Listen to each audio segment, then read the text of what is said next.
ಸಂವಿಧಾನ ಶಿಲ್ಪಿ doctor BR Ambedkar ಅವರ 135ನೇ ಜಯಂತ್ಯೋತ್ಸವ ಹಾಗೂ ಹಸಿರು ಕ್ರಾಂತಿಯ ಹರಿಕಾರರು ಮಾಜಿ ಉಪ ಪ್ರಧಾನಿಗಳಾದಂಥ ಡಾಕ್ಟರ್ ಬಾಬು ಜಗಜೀವನ್ ರಾಮ್ ಅವರ 119ನೇ ಜಯಂತ್ಯೋತ್ಸವ ಈ ಬಾರಿ ವಿಶೇಷವಾಗಿ the Bengaluru city corporation workers federation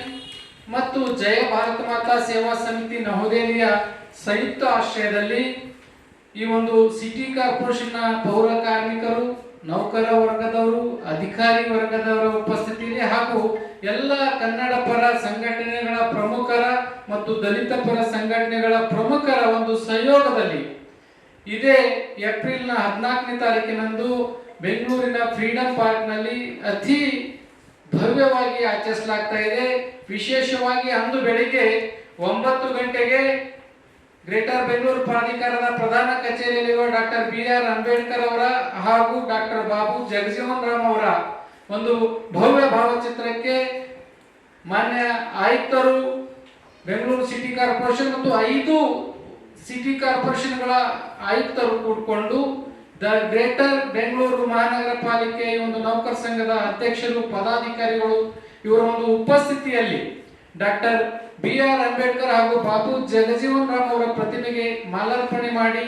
ಜ್ಯೋತಿ ಬೆಳಗಿಸಿ ಅಲ್ಲಿಂದ ಒಂದು ಭವ್ಯ ರಥದಲ್ಲಿ ಡಾಕ್ಟರ್ BR ಅಂಬೇಡ್ಕರ್ ಹಾಗೂ ಬಾಬು ಜಗಜೀವನ್ ರಾಮ್ ಅವರ ಒಂದು ಮೂರ್ತಿಯ ಮೆರವಣಿಗೆ ಫ್ರೀಡಂ ಪಾರ್ಕ್ ವರೆಗೆ ಆಯೋಜಿಸಲಾಗಿದ್ದು, ಫ್ರೀಡಂ ಪಾರ್ಕ್ ನಲ್ಲಿ ಅಂದು ರಾಜ್ಯದ ಮೂಲೆ ಮೂಲೆಗಳಿಂದ ಹಾಗೂ ದೇಶದ ಅನೇಕ ಕಡೆಯಿಂದ ಡಾಕ್ಟರ್ ಬಾಬು ಜಗಜೀವನ್ ರಾಮ್ ಮತ್ತು BR ಅಂಬೇಡ್ಕರ್ ಅವರ ಅಭಿಮಾನಿ ಬಳಗದವರು, ಎಲ್ಲ ಸರ್ವ ಧರ್ಮದವರು, ದೇಶ ಬಾಂಧವರು, ಪರಮ ಪೂಜ್ಯ ಶ್ರೀ ಹವಾ ಮಲ್ಲಿನಾಥ್ ಮಹಾರಾಜ್ ನಿರುಗುಡಿ ಸಂಸ್ಥಾಪಕ ರಾಷ್ಟ್ರೀಯ ಅಧ್ಯಕ್ಷರು, ಜೈ ಭಾರತ ಮಾತಾ ಸೇವಾ ಸಮಿತಿ ನವದೆಹಲಿ ಇವರ ಒಂದು ದಿವ್ಯ ಸಾನ್ನಿಧ್ಯದಲ್ಲಿ ಆಯೋಜಿಸಲಾಗಿರುವಂತ ವೇದಿಕೆ ಕಾರ್ಯಕ್ರಮದಲ್ಲಿ ಭಾಗವಹಿಸಲಿದ್ದಾರೆ. ಆ ಒಂದು ವೇದಿಕೆ ಕಾರ್ಯಕ್ರಮ ಫ್ರೀಡಂ ಪಾರ್ಕ್ ನಲ್ಲಿ ಆಯೋಜಿಸಲಾಗಿದ್ದು, ಅಂದ್ರೆ ಒಬ್ಬ ಸಂತರು, ಒಬ್ಬ ಮಠಾಧೀಶರು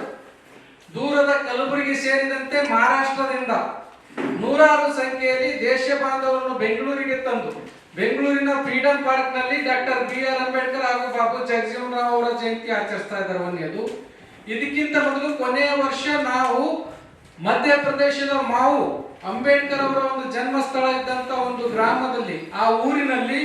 ಇದೇ ಮಠಾಧೀಶರಂತ ಪರಮ ಪೂಜ್ಯ ಹವಾ ಮಲ್ಲಿನಾಥರು ಈ ಮಠ ಮಂದಿರ ಈ ಒಂದು ಪರಂಪರೆಯಿಂದ ಅತಿ ಎತ್ತರಕ್ಕೆ ಹೋಗಿ ಈ ದೇಶದ ಅಭಿವೃದ್ಧಿಗಾಗಿ, ಈ ದೇಶದ ನಾಗರಿಕರಾಗಿ ತಮ್ಮ ತನು ಮನ ಧನದೊಂದಿಗೆ ಸೇವೆ ಸಲ್ಲಿಸಿದಂತ ಮಹಾನ್ ನಾಯಕ ಡಾಕ್ಟರ್ BR ಅಂಬೇಡ್ಕರ್ ಅವರ ಜಯಂತ್ಯೋತ್ಸವ ಆಚರಿಸಿದ್ದು. ಅದೇ ರೀತಿ ಈ ಬಾರಿ ಹಳ್ಳಿಗಳಿಂದ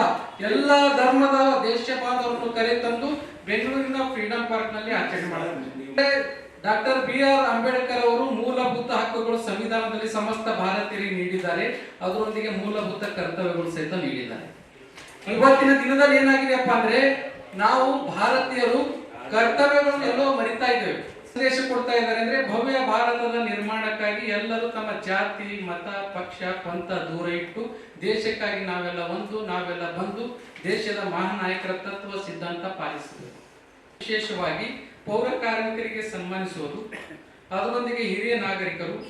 ಮತ್ತು ಪ್ರಗತಿಪರ ರೈತರು, ಈ ಸ್ತ್ರೀ ಶಕ್ತಿ ಸಂಘಟನೆಯ ಪ್ರಮುಖ ಮುಖಂಡರು ಇವರೆಲ್ಲರಿಗೂ ಕೂಡ ಒಂದು ಸಮಾಜ ಸೇವೆಯಲ್ಲಿ ಸಕ್ರಿಯರಾಗಿದ್ದವರಿಗೆ ಮತ್ತು ಮಾಜಿ ಸೈನಿಕರಿಗೂ ಮತ್ತು ಈ ಸೇವೆ ಸಲ್ಲಿಸಿದಾಗಿ ಸಂಖ್ಯಾ ಪ್ರಮಾಣದ ಬಗ್ಗೆ ನಿಖರವಾಗಿ ಹೇಳದೇ ಇರಬಹುದು. ಆದರೆ ಸಹಸ್ರಾರು ಸಂಖ್ಯೆಯಲ್ಲಿ ಅಂದಾಜು ಸುಮಾರು 2000ವರೆಗೂ ನಾವು ಜನ ಅಲ್ಲಿ ಸೇರ್ಕೊಂಡು ಕಾರ್ಯಕ್ರಮ ಮಾಡ್ತೇವೆ ಸರ್. ಮತ್ತು ಈಗಾಗಲೇ ಸರ್ ಕೇಳಿದಾಗ ಏನು ಕೇಳಿದ್ರಪ್ಪ ಅಂದ್ರೆ ಈ ಸಂದೇಶ ಏನು ಕೊಡ್ತಾ ಇದ್ದಾರೆ ಪರಮ ಪೂಜ್ಯ ಹವಾ ಮಲ್ಲಿನಾಥ್ ಅಪ್ಪಾಜಿ ಅವರು ಈ ಕಾರ್ಯಕ್ರಮ ಅಂದ್ರೆ ಸರ್ವ ಧರ್ಮ ಸಮಭಾವ, ನಿಸರ್ಗದ ನಿಯಮಗಳು, ಸಂವಿಧಾನದ ತತ್ವ ಸಿದ್ಧಾಂತಗಳನ್ನು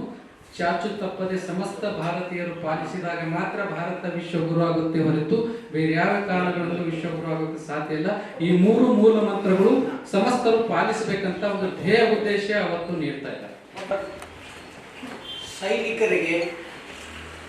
ಸೈನಿಕರಿಗೆ ಸೇವೆ ಸಲ್ಲಿಸಿದವರಿಗೆ, ಪೌರ ಕಾರ್ಮಿಕರಿಗೆ, ನಮಗೆ ಬಂದು ನಮ್ಮ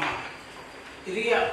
ಯಾರ್ಯಾರು ನಮಗೆ ಇದು ಮಾಡಿದಾರೆ ಅವರಿಗೆಲ್ಲ ಒಂದು ಸನ್ಮಾನ ಕಾರ್ಯಕ್ರಮ ಮಾಡಬೇಕು ಅನ್ನೋದು ನಮ್ಮ ಉದ್ದೇಶ. ಈಗ ಈ ಕಾರ್ಯಕ್ರಮ ಅದ್ದೂರಿಯಾಗಿ ಮೊಟ್ಟ ಮೊದಲನ ಬಾರಿ ಬೆಂಗಳೂರು ನಗರದಲ್ಲಿ ಒಂದು ಟ್ಯಾಬ್ಲೋ ಟೈಪ್ ನಾವು ದೊಡ್ಡ ಇದರಿಂದ ನಡೆಸ್ತಾ ಇದ್ದೀವಿ. ಆ ಕಾರಣದಿಂದ ಇದು ಯಶಸ್ವಿ ಆಗಬೇಕು, ಅಂಬೇಡ್ಕರ್ನ ಎಲ್ಲರೂ ಮರೀತಾ ಇದ್ದಾರೆ, ಅವ್ರ ಗಮನಕ್ಕೆ ತರಬೇಕು ಅನ್ನೋದೇ ನಮ್ಮ ಆಶೆ. ಕಾರ್ಮಿಕರನ್ನ ಒಂದು 15 ಜನ ಸರ್, ಪೌರ ಕಾರ್ಮಿಕರು ಒಂದು 15 ಜನ, ರೈತರಿಗೆ ಒಂದು 15 ಜನ, ಸೈನಿಕರಿಗೂ ಒಂದು 15 ಜನಕ್ಕೆ ಸನ್ಮಾನ ಸಮಾರಂಭ ಇದೆ ಸರ್. ಪರಮ ಪೂಜ್ಯ ಹವಾ ಮಲ್ಲಿನಾಥ್ ಮಹಾರಾಜ್ ಅವರು ಬರ್ತಾರೆ, ಕನ್ನಡ ಪರ ಇವ್ರುಗಳು ಬರ್ತಾರೆ, ನಮ್ಮ ಮಾನ್ಯ ಚೀಫ್ ಕಮಿಷನರು ಅವ್ರ ಕೆಳಗಡೆ ಇರುವ 5 ಮಹಾನಗರ ಪಾಲಿಕೆ ಆಯುಕ್ತರುಗಳು ಬಂದು ಜ್ಯೋತಿ ಬೆಳಿಗ್ಗೆ ಅಲ್ಲಿಂದ ಪ್ರಾರಂಭ ಮಾಡಿ